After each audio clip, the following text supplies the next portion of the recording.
किसी को तो रथों पर, किसी को तो घोड़ों पर आगे बहुत ही सुंदर परमेश्वर के दास कहने लगे, पर मुझे तो यहोवा पर भरोसा है।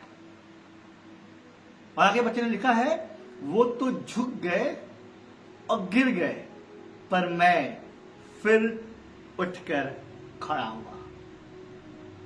क्यों? क्योंकि मेरा भरोसा यहोवा पर है। मैं यहोवा पर भरोसा करता हूं। जी हां, भोजपुरी मसीही टीवी के द्वारा आपको ये बताना मांगते हैं कि अगर आप प्रभु यीशु मसीह के ऊपर भरोसा करते हैं, विश्वास करते हैं और उसके साथ चलते हैं, मैं यकीनन विश्वास करता हूं कि वो स्वर्ग में बैठा हुआ प्रभु आपको कभी नहीं छोड़ेगा। आपका भरोसा वो स्वर्ग में बैठा हुआ प्रभु होना चाहिए। मैं बात करना मांगता हूं उस समय की जब इजराइल के लोग गुलामी की दशा से निकले थे और प्रभु ने उनसे कहा था कि मैं तुम्हें एक ऐसे देश में पहुंचाऊंगा जहां दूध और मधु की धाराएं बहती है। पर परमेश्वर के दास ने इससे पहले उस देश में पहुंचते, इससे पहले उस देश को परमेश्वर के लोग जीतते, परमेश्वर के दास मूसा ने कुछ लोगों को जासूस के तौर पे भेजा कि जाओ वहां के खैर खबर लेकर आओ कि वहां के लोग कैसे हैं, वहां के लोगों का व्यवहार कैसा है, क्या हम जीत सकते हैं, क्या हम उन पे प्रबल हो सकते हैं, उनसे प्रबल हो सकते हैं या हार जाएंगे। कुछ लोग गए, वहां पे गए, वहां देखा कि बड़े लंबे लंबे आदमी हैं, ताकतवर आदमी हैं। और जब वहां के सब समाचार को लेकर आए, जब वापस आ रहे थे तो गए तो एक भाग में थे, पर आते समय दो भाग हो गए। एक तरफ दो जवान और एक तरफ बाकी सब के लोग। एक तरफ यहोशू और कालेब और दूसरे उनके विरोध में कोई और खड़ा हो गया। मैं आपके साथ पढ़ना चाहता हूं एक पद जो आपको मिलेगा, गिनती किताब उसका 13 अध्याय उसके 30वें पद को। उसके पहले मैं आपके साथ कुछ बातों पर चर्चा करना मांगता हूं। जब वहां पे लोग आए मूसा के सामने, बहुत सारी बातों का बखान करने लगे। कोई सकारात्मक बातें कह रहा है, कोई नकारात्मक बातें कह रहा है। लोग देख के डर गए, लोग देख के परिस्थितियों को, हालातों को देख के लोग डर गए। पर बड़े ही अच्छे शब्दों में कालेब मूसा से कह रहे हैं, लिखा है, पर कालेब ने मूसा से कहा, तीसरे पद में पढ़ा हूं कि पर कालेब ने मूसा के सामने प्रजा के लोगों को चुप कराने के विचार से कहा, हम अभी चढ़ के उस देश को अपना कर लें, क्योंकि निसंदेह हम ऐसा करने में शक्ति है। ये दो जवान कालेब और यहोशू कह रहे हैं कि यहोवा हमें उस देश को दे दिया है, हम अभी उस देश को जीत सकते हैं, जीत लेंगे।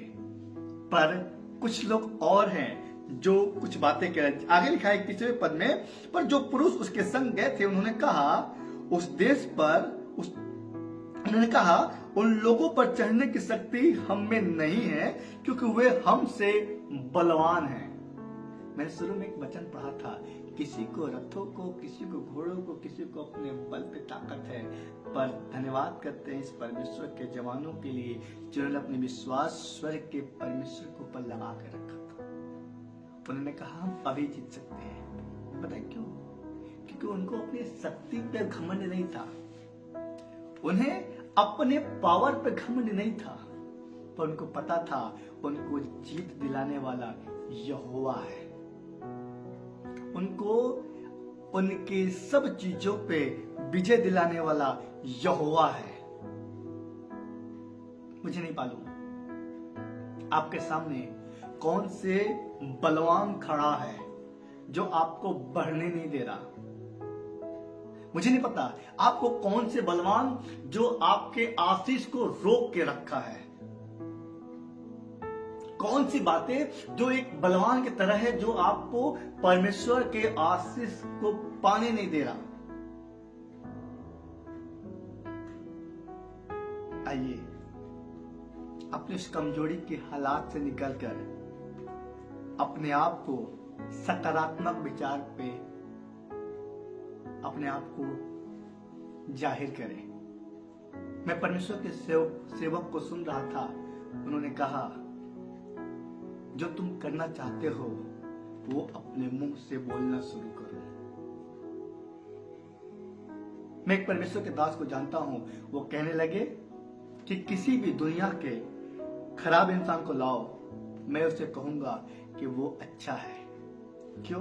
कि मेरा प्रभु ने बनाया है और वो जो कुछ बनाता है खराब नहीं बनाता है। पर आइए हम बेहतर उसको बनाएं। आपकी सोच और आपकी बातें किसी की जिंदगी को बनाता है, किसी मुश्किलों पे विजय दिलाता है, किन्हीं हालातों पे आपको फतेह दिलाता है। धन्यवाद करते हैं इन जवानों का जिन्होंने मुश्किलों को देखा, परेशानियों को देखा और कहने लगे कि मुझे युद्ध में जीत तो यहोवा की ओर से मिलेगी। सच बताऊं, ऐसा होने भी पाया। क्यों? क्योंकि जीत तो यहोवा ही दिलाता है।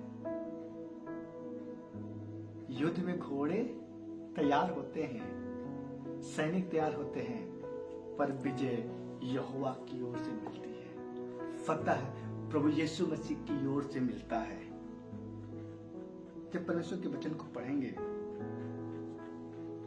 तो बड़े ही अच्छे शब्दों में परमेश्वर ने कहने लगा कि वो अपने लोगों को उन मुश्किलों पे फतह दिलाता है। मुझे एक बार की बाइबल की एक बात याद आ रही है कि एक बार की बात है, इजराइल के लोग अपने विरोधी देशों से लड़ रहे थे। अब मूसा पर्वत पे बैठे थे। अब बाइबल जिक्र इस प्रकार करता है कि जैसे मूसा का हाथ ऊपर रहता था, इजराइल जीतता था। आज जैसे हाथ नीचे हो जाता था, इजराइल के लोग हारने लगते थे। पर कैसे दो जन आकर उसके हाथों को थाम लिया और इजराइल जीतने पाया। आपकी कमजोरी पे परमेश्वर का हाथ आपके साथ है।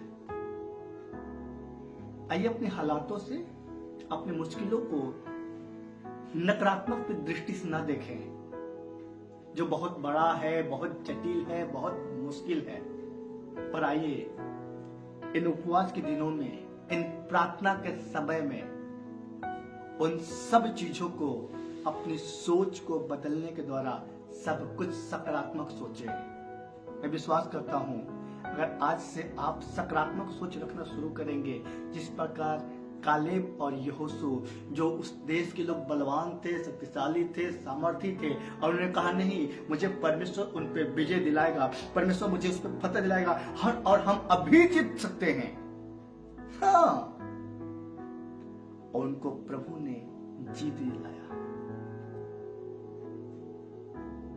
आज से आप अपनी परिस्थितियों से कहना शुरू करिए, प्रभु जीत दिलाएगा। आपने गीत सुना होगा, बड़े ही मशहूर गाना है, ये मत कहो खुदा से मेरी मुश्किलें बड़ी है, पर उन मुश्किलों से कह दो मेरा खुदा बड़ा है।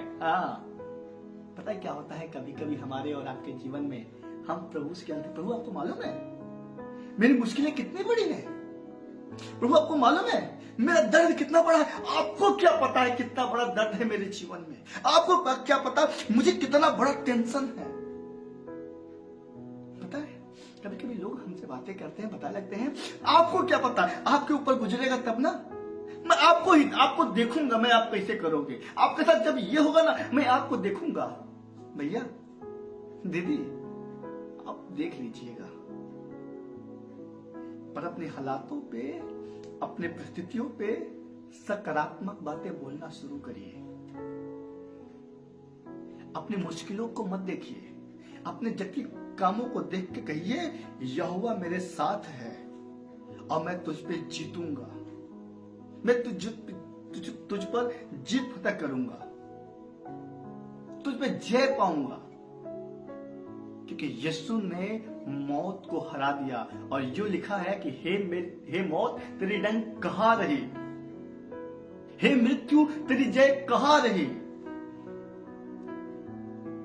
क्योंकि यीशु ने गुलगत्ता पहाड़ पे तेरा खुला तमाशा बनाया। सच बता रहा हूं, आज से जब आप अपने जीवन में सकारात्मक बातें, पॉजिटिव बातें बोलना शुरू करेंगे, आपका जीवन जो नकारात्मक से भरा है, निगेटिव बातें भरी है, आपके प्रति नकारात्मक भरी है, ना ना ना ना ना, वो बदलता चला जाएगा। मैं किसी को सुन रहा था, वो कह रहे थे, सपोज दैट, मान लीजिए मैं काला कोट पहना हूं, काला टी शर्ट पहना हूं, और हर प्रोग्राम में, हर वीडियो में मैं काला ही पहन के आऊं, काला शर्ट, काला टी शर्ट, काला जैकेट, काला कोट। अब वो क्या लगेगा कि भैया को काला बहुत पसंद है। अब मान लीजिए कभी आपको मौका मिला मुझसे मिलने के लिए, प्रभु ने अनुग्रह किया था कि मैं आपसे मिल सकूं, और आप मुझे गिफ्ट करना चाहेंगे, कौन सा कलर देंगे? काला ना?